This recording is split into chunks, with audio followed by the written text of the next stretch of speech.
welcome to the Real Stuff podcast. Today's Friday, and we have Poetry Corner.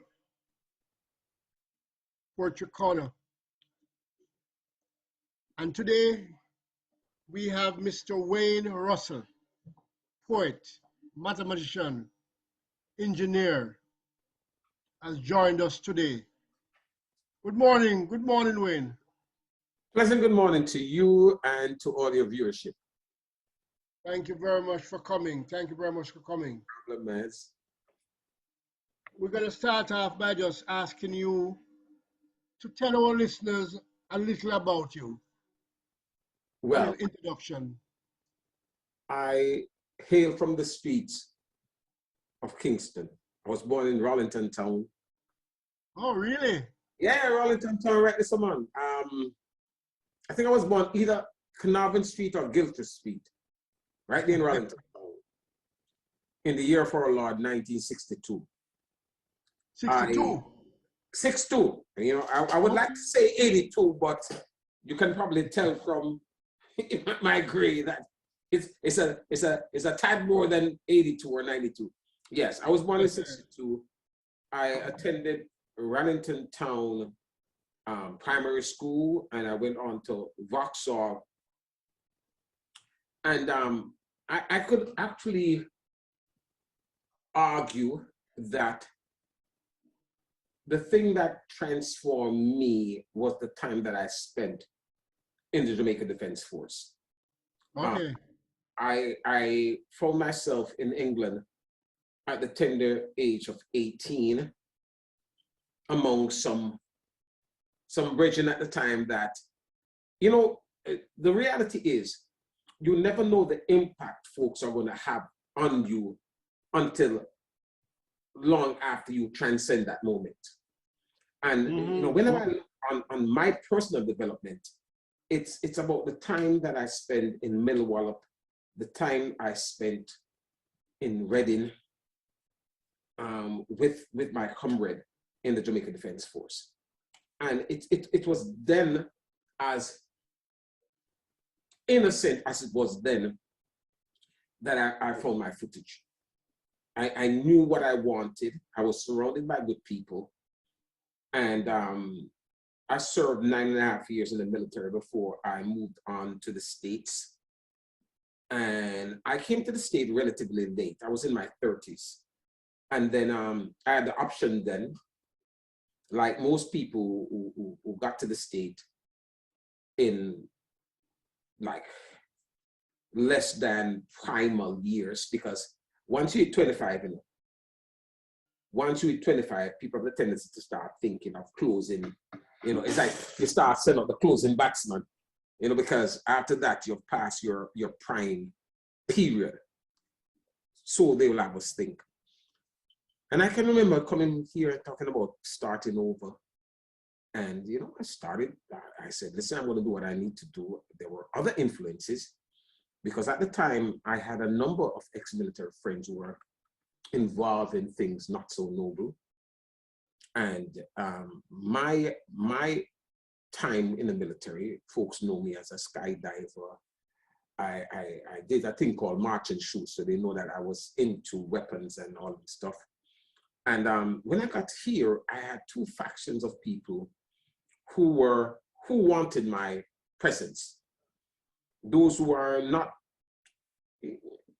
to say it in a mild way, there's not a lot of avenues for a person who have spent a lifetime in the military, other than either you're going to work in one area, or you're just going to be the guy on the other side, you know, whatever there is to do. And fortunately or not, I went on the other side before I recognized that my place was probably in the not so street type of existence. So I decided that I got to start school. So I started college, and fortunately for me, I got a Lemeson scholarship and a Mayoral scholarship, and if I explain to you how this happened, I would be lying. But I got lucky, I guess. And once I started school, and the weirdest thing about school, I was always, in the middle of the stream in terms of wisdom, smartness. I was always, I wasn't disciplined enough to excel in a real meaningful way. And at the same time, I wasn't like a loggerhead who just decide to, not to do anything. So I was right squarely in the middle of the pack. But what I learned from my experience in England is that what you put in is what you get out. And what I found about the military after just now I can really appreciate it. It's just the discipline that was instilled in us from day zero. And you might say to yourself, oh, it's people are making up stuff and they're going overboard on stuff. But let me tell you something.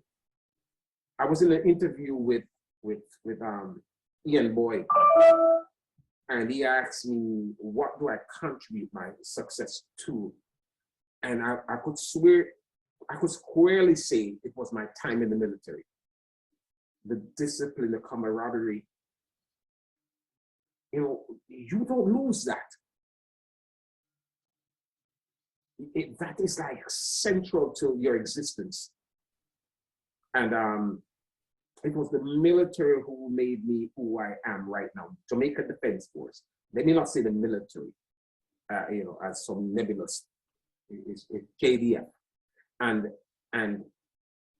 I am who I am because I spent the 9.5 years with the military. I've been talking for a while, so I know you might want to guide me. So I'm not so general. So so go ahead, sir. No, it's floor is yours, But what we normally like to run the program like on Portrait Corner is that we allow you to, tell the people who you are. Okay. And then, we definitely want to hear some of your poetry. Okay, so I should continue there. That's what you're saying. Man. All right. So pretty much once I started into the university system, and this was out of a need to find myself, because as I mentioned, once you're in the military, you can choose to, once you're out and you're in the States, to go with some really, really bad guys who know how to navigate the system. And when I say navigate the system, all folks enlisted in the army are trained to kill. It's just the basic. Now, the thing is, once you're out of the military, what are you going to do with these skill sets? So you're either going to go left field or right field. Left field meaning is you probably, get involved in some security firm, or you just decide you're going to pave the way for yourself. And unfortunately, quite a number of the folks who got to the States decided that, listen, we know what to do and we know how to do it, and we have camaraderie and comradeship. So if we're going to go bad, we're going to go bad really, really south. You can't track us. You can't send anyone after us. So the mindset then was that, well, if you're going to go south, meaning you're going to go real bad, you have a cadre of folks who have been on that pathway that you can join. In fact, I was met at the airport by two factions of old friends, and both of them are going south, but one was going deep south and the others were going like, soft south, meaning that one was like trying to take over and give a 2 cents about structure or whatever. And the other were on the milder side, were thinking that, well, we're going to do this, but we are trying to, at some point in time, blend into society. Anyway, the long and short of that is that there has to be a pathway for folks who are trained in particular ways to do things. Anyway, getting off of that, to my personal story, is I went back to school and I was fortunate enough to get some fellowship, some scholarship. So I ended up I started off at Medgar Evers College, and then I went to Polytechnic University on the Department of Defense Scholarship. Don't ask me how I got that. I studied there. I did my first degree in aerospace engineering. And then I followed through with a Lemonson and mayoral scholarship to finish my master in financial engineering. And I started my PhD in something called operations research. But I soon decided that, that was a waste of time. And I started in the music. I've been writing since I was about 14, 15. And by the time I got to my undergraduate, I wrote my first anthology. And then I proceeded to do the second one while I was doing my master's program. And, but at the end of the day, I can safely say that going through the school system, anyone in Jamaica who have gone through high school, college should never be a struggle for you, because the system, in as much as they're trying to say that, yeah, nothing's going on in the Caribbean, please, anyone who have gone to a decent high school can tear up the system. When I say tear it up, I mean you won't even blink towards your first degree. So I'm inclined to offer this advice to anyone who have ever gone or get the opportunity to come to the United States. Going to school is a viable option. It's one sure way for you to expand your knowledge, number one, and two, to get yourself positioned in this scheme.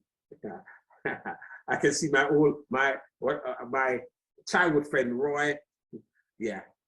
So yes, that's where I am in terms of my growth. It was the Jamaican Defense Force, followed by the university system here. And writing was something that I took on from my early years in Russel. So that's where I am. Yeah, we have a few things, well, you could say in common. Because I basically grew up in Bournemouth. We were always passing through Wellington town. Yeah, that's neighborhood, bro.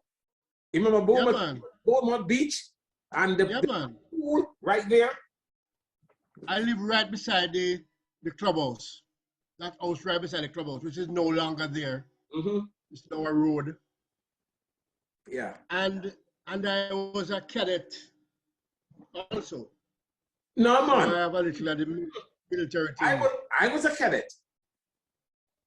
That means I probably know you. I was a cadet at Vauxhall, and probably from the 1975. In fact, I left as a sergeant major. You know Cox, Ricardo Cox? By any chance? No, man, I was a cadet. I would have been some years before you. Well, thank you, sir. I'm saying thank you, sir. Yeah, man. All right, my boss. So tell us a little about the poetry. All right, so here's the thing. My writing started out of, I was at Vauxhall, and I wrote something once, and my teacher at the time told me that I didn't write it. She said, wait, you didn't write this? And I was saying, what do you mean I didn't write it? And I can't hear you now. Your voice is going down. All right. Am I good now? 1 2 1 2 1 2 1 2. Yeah, man. All right. Very clear, yes. I wrote something, and my teacher at the time told me that, she questioned where did I get that thing from?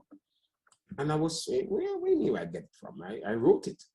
Now, I was at the time probably 13, 14, or probably 14, 15, my early teens. Then I recognized that, well, there are things that's in my mind, and those things are not on the lips of the average person around me. So I have an obligation to write about little stuff. And it started then, and that would have been in the mid 70s, towards the late 70s. And it just never stopped. And I found a need to break down stuff, write about stuff from that time onward. And it is strange that now that I consider myself a master poet and I'm encouraging young people to write, and almost everyone is saying, I'm not a writer. If you speak, you're a writer. If you reflect on the injustices that exist in any way, shape, or form, you are a writer. And my task now is to encourage folks to just express themselves. Now, to go back to my beginnings, it was out of a need to try to make sense of the world in the way I saw it, as a Black dominant male. There was no alpha male at the time. But I recognized then that I had strong opinions, strong beliefs that were not consistent with the prevailing beliefs. And I had an obligation to just document stuff as I see it. So my writing started in my late teens, early teens, and it just, I never stopped, it just continued. I wrote my last piece probably about four days ago, and I recognized that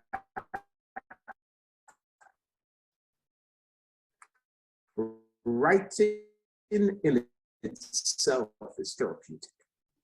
You know, I write to scare the pain away, to soothe. I am perpetually in love with humanity, humankind, a sister over there, with life, with problems.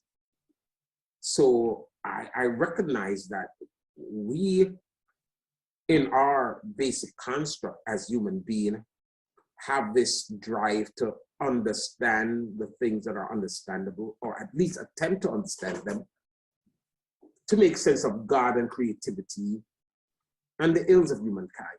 So it was out of a necessity to present the world as I saw it, knowing fully well that a lot of people in my age range were probably tackling the same problems and concerns.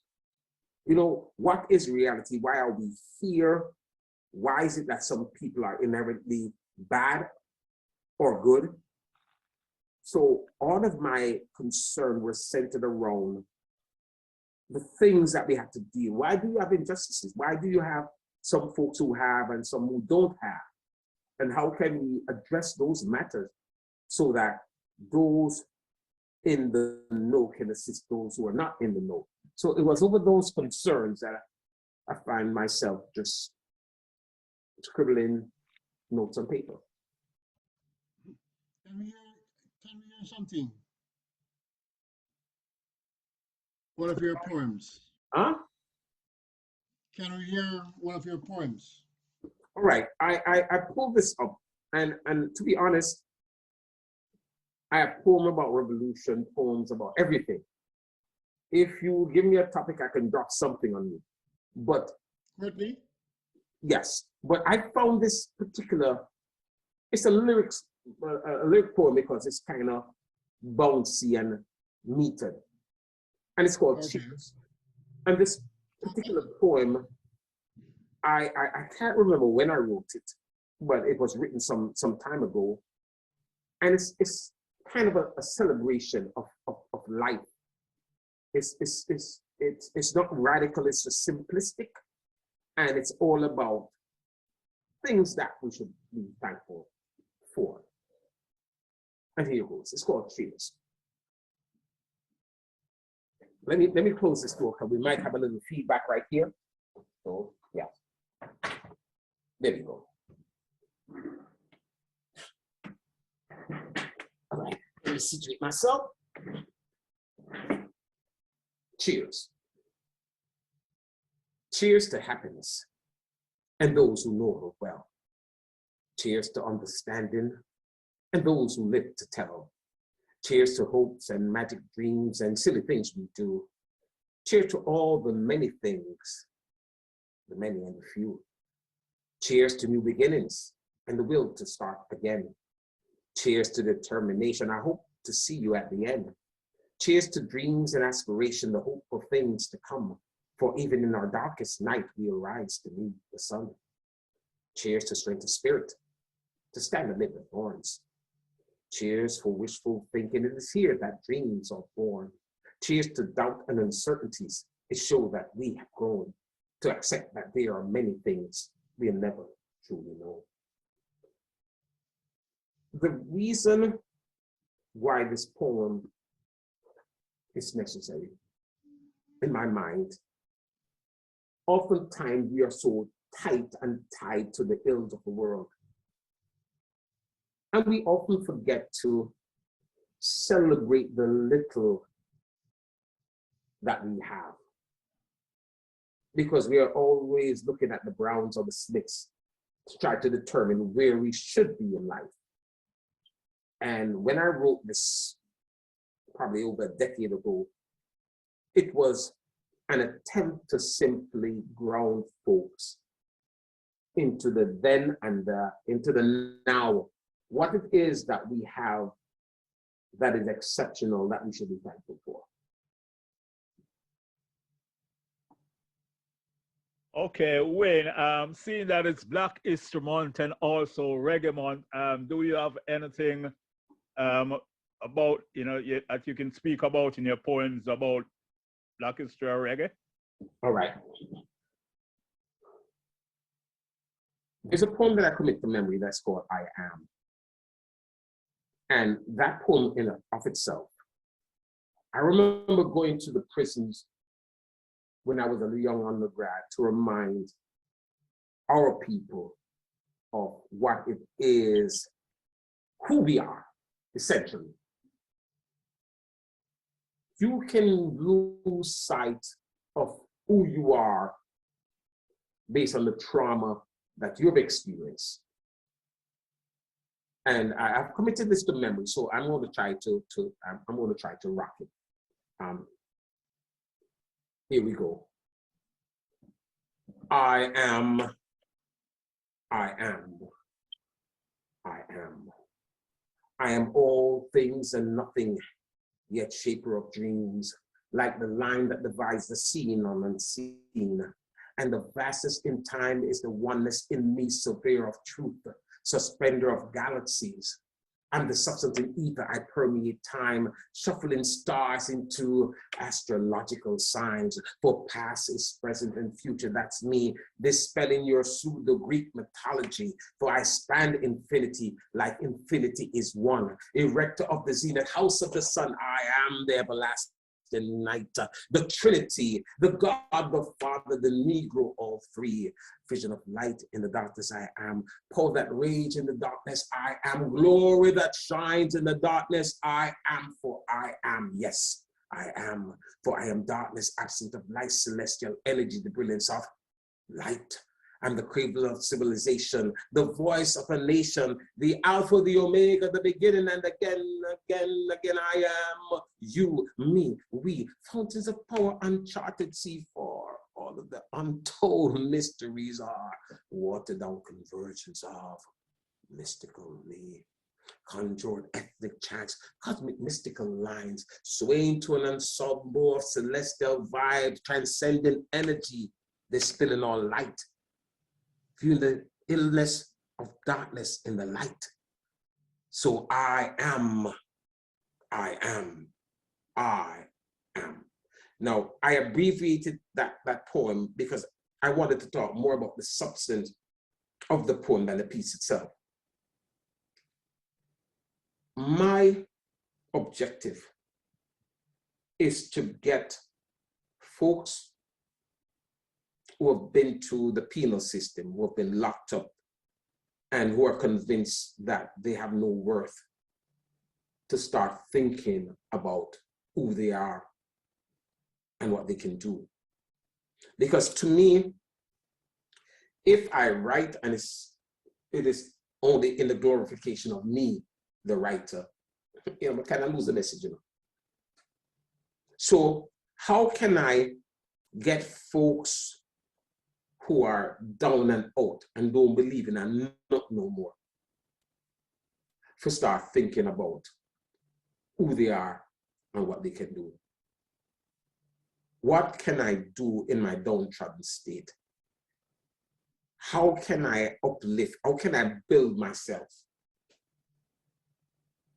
So most of my work sort of fuse higher order thinking with purpose. How do I 1,551 miles away reach my audience? And it's not a matter of speaking down to my audience. I'm taking everyone on this journey to think about higher order things. Well, basically, you have to eat. If you can't take care of yourself or take care of your family, it's problems. But at the end of the day, what is my greater purpose? So I'm always driven by these movements that are beyond just the basic feeding and eating, although those are the most important. But if you are driven to a higher order, higher purpose, you're going to find that the universe will conspire and present you with all that you need. I'm yours. Let me search for something while you present the next question. Yeah, well, no, just to say that poem was a bombshell, that's one of the things that we use, and when I so love it, I mean, it's really encouraging, for people who are, as I said, downtrodden, feeling hopeless and all of that. And, and when I'm hearing that poem, I'm just looking into myself right away, because, you touch on something that, religion, didn't even take a deeper look into, I am that I am. In fact, to be honest, I gave you probably only 60% of the poem, because it's oftentimes we take for granted when we present something that the greater percentage of the folks that it was presented to, they are going to be on it. I prefer to truncate a poem and explain its origin and its genesis and its intended purpose. And yes, Courtney, that is what poetry is supposed to do. When you hear a good piece of work, and it could be poetry. When I say poetry, I'm dealing with songs in the same manner. You ever listen to Bob Marley and realize at the first time you hear the song we hear for 10 years ago? That ever happened to you yet? You're listening to a song that you are familiar with. You know the sitting, you know it. But all of a sudden you listen to it and Bob says something and you say, what? How was that? And you try to make the thing and you say, Brennan, enough time to listen to that thing. Why am I writing so? The impact of well-written work, the impact of well thought out lyrics, and succinct metered verses. Then talk to your soul, brother. These are things that you hear the thing, remember, you must say, you hear the sitting, you hear it already, you listen to it, you know it. You even repeated those same words. but with the right type of rhythm and vibes. You listen to the thing, and the first time you hear the thing.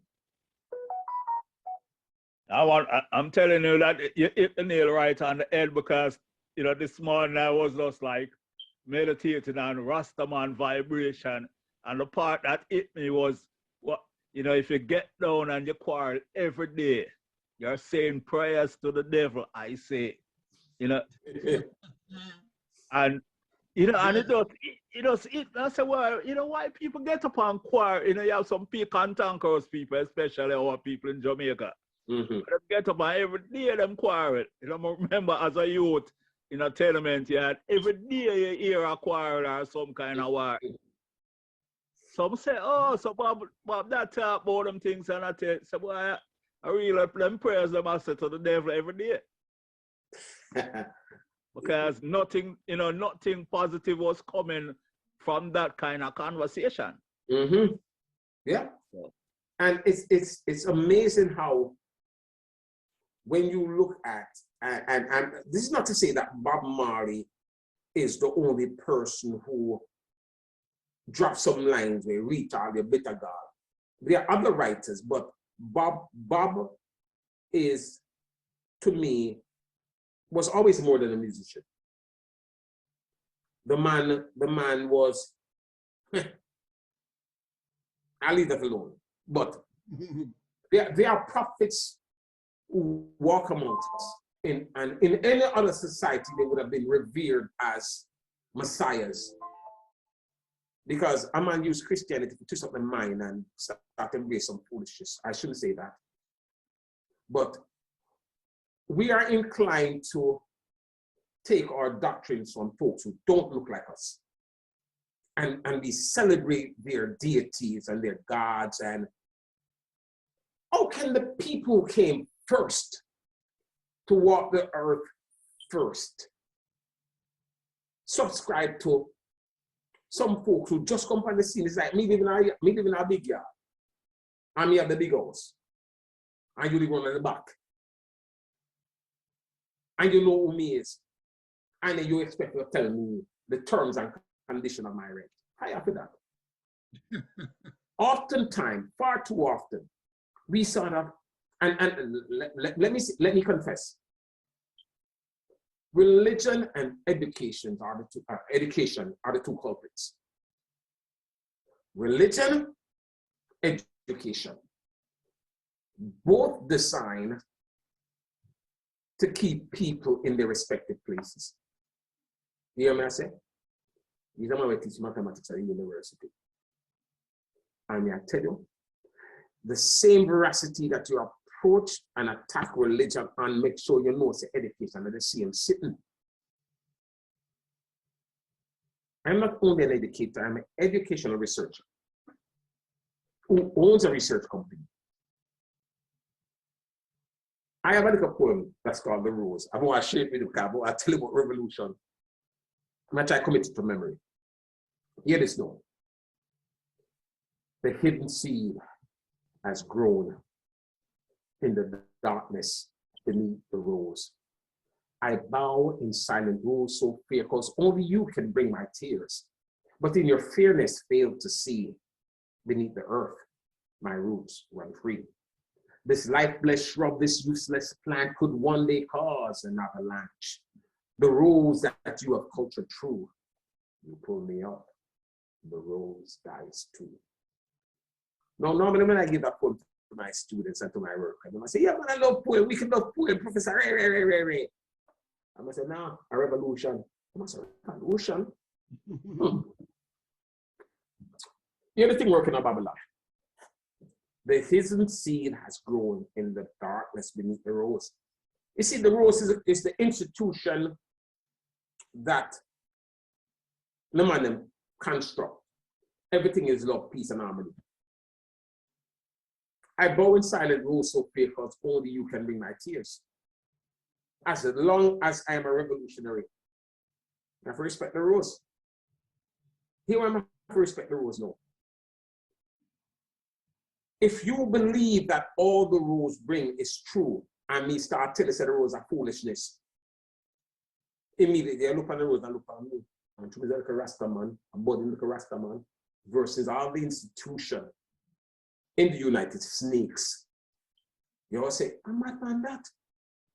I bow inside of Russel fear because only you can bring my tears. Only the institution that exists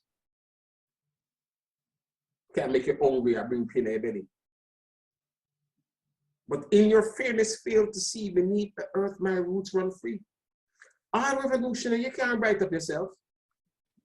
You can't say, boy, I'm on top of the snow. He's a fool. You're never a member of the JD. Stealth, shadow, skyline. You have to tuck in. If you have something that is so potent that you're going to cause people to think, and thinking can let you lose your life. As long as you don't have an opinion, you know, he's a safe black man. They didn't give you a medal. But the minute you start pre-things, as we say it, you start pre-sitting, you start look on things, you start saying, wait a minute. No, brother. But in your fairness, fail to see beneath the earth my roots run free. I understand, say, and the little thing we are going with it now. We now come on a podcast and I say, hey, people with a soul XYZ. Because guess what? There is one thing about my people. When I say my people, I mean Jamaican / Caribbean. We kind of learn fast, you know. I mean, I talk about no school thing right now, you know. When I talk about someone comes and look at the system and say, yo, all right, understand the picking out who the boss, who are really all the command, who are do this, who are do that. We are gifted in that sense. We depend on a situation where we are going, because you know, say every Jamaican have a side hustle, you know. That means say, if I'm not working at a cheese factory, you know, that means some cheese have to run at some point in time by some means. I am not one to encourage theft in any way. But what would we do? What would we do? If you come here and rob me, rob my mother, rob my father, I mean, I know. And let me preface this by saying the following. I am not encouraging folks to remove illegally any items from their workplace. I am not encouraging thievery in any way. But we know the order. If no opportunities are provided and you have a family, you think, I'll make my family starve. Anyway, I'll go off of that car, my sidetrack. So the rose piece is trying to explain to folks. Huh? We have about 5 minutes to go. All right. So let me rush them. So pretty much what I'm saying is that in order for us to come to meaningful understanding of who we are and what we can do, we have to recognize those who are for us and those who are not for us. And as a result of that, my poem reflects in more ways than one what we ought to do as a people, what we ought to do as a society, and how we are positioned to celebrate our blackness and at the same time encourage folks to do great things. I truncate everything wrong. Yes, sir. Yeah, man. So shoot us another one. Give me a few seconds. Ask me something else while I try to find something. I don't want to commit not to memory and yeah. So ask me something else in the meantime and me lucky upon something that is straightforward enough. I find that I have do you normally perform? I had a group by the name of Drums and Poetry Society, and we would be invited to university campuses all over the United States. And we were seen as the last poet. I don't know if you remember this thing with the last poets. The last poet were radical poets in the, yes. So we were seen as the new last poets. And we spent a lot of time performing, but to be honest, this is the first time that I am actually doing something like this, because where I am now is like I am a master poet who encourage other poets to do stuff. So I don't even like to hear myself, because whenever I talk, I should be encouraging young writers to do their thing. So it's forgive me if I have more to say than to actually deliver a poem itself, because I think that my strength now is to encourage folks to put pen to paper. So I'm more intrigued by whatever question you might have in terms of, you know, what we need to do and where we need to go. And I know this is Poetry Corner, but I think that there's not enough said about getting young minds into the art of writing and just chronicling their experience. So I would opt to, you know, any question that you might have in terms of where we are as a nation, where we are in terms of writing, and how is it that people can. By the way, do you know that there is this thing on the blockchain called NFT, which means non-fungible token? And I am trying to get more poets into this NFT space, and I'm going to express why. You have these people selling imaginary lands and selling stupid pictures of all sort of things for millions of dollars. Somebody buy imaginary rock within the last 12 months for nearly $165,000. Imaginary rock, a digital rock. My concern at this point in time is we all know that we are slightly slow to get into whatever is vogue. I am concerned about the fact that technology is going to present a greater divide between those who have and those who don't have. And I'm looking specifically at how poets can market their product by way of minting on this NFT platform. And the blockchain, if you hear about cryptocurrency, yes. Cryptocurrency, NFT are on the same platform. What I am doing, I'm creating a niche. I'm not creating a niche because some other dude already recognized that poetry can be sold as NFTs on the blockchain. And what do I mean by that? You have these little kids who have no social skill, who are getting filthy rich. Every day you have a millionaire because they're creating a currency, they're creating a way, or creating some new software. And I'm concerned about how many Black poets that we have in the Caribbean who know of poetic NFTs. How do you use your skill in writing to feed your family? So I can recite 100 poems and it's just one dude reciting another piece of poetry. Or I could open your eyes to another pathway that could encourage people who look like me to start writing in a serious way and take the opportunity to enter into a market that's viable and can change your trajectory within a day. So I am overly concerned about people who want to write. And I want to tell you a little story. I was in, a couple of years ago, I was at a poetry reading done by Enda Manley. And the folks didn't know who I was. And, you know, blended in, and I put my name on this list, and I just wanted to recite something because I was moved.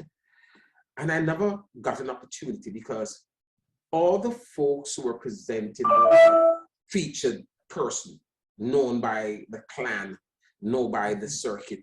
And I wondered to myself, how is it that a young person who just started writing, what platforms are there in Jamaica to get these young voices out? Because it appears to me that it was only the old oligarch who have a foot in the market were allowed to share their craft.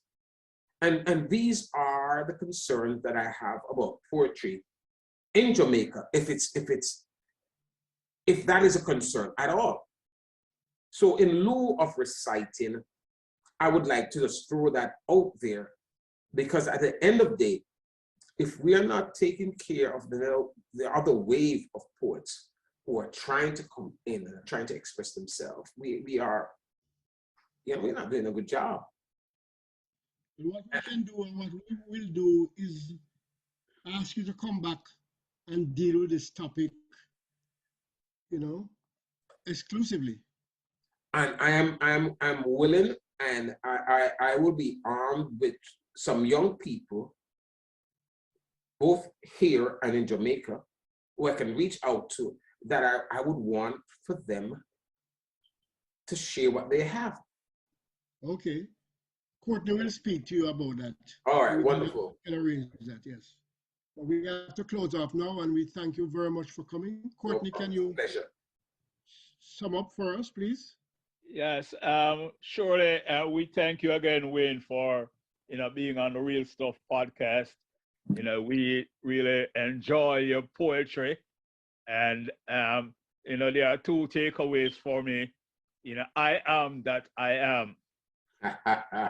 Yeah, and talking about the rose, and what it means, and it's all about revolution. And when people hear the word revolution, they don't even realize all it simply means is change.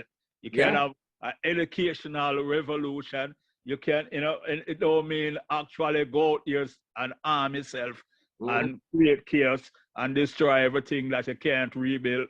It means, from where you're at, make a change. Yeah. Yeah. So, we really appreciate you being here. Surely we'll have you back again. Back to you, Flavors. Thank you. No problem, man. That's my job, right? That's my job. Okay. Thank you very much, and thank all of your supporters who came. Thank you very much for coming on the Real Stuff podcast. And before you go, we want to ask all of you if you could subscribe to our channel. That helps us to do what we are doing and to grow. Thank you very much. Thank you. Have a good one. You lead us song fulla. You belong far away away. Ajugwala lebobu seru. Lead us song fulla. Lead us song fulla. Well, unfortunately, this is it. Till next time. Bless.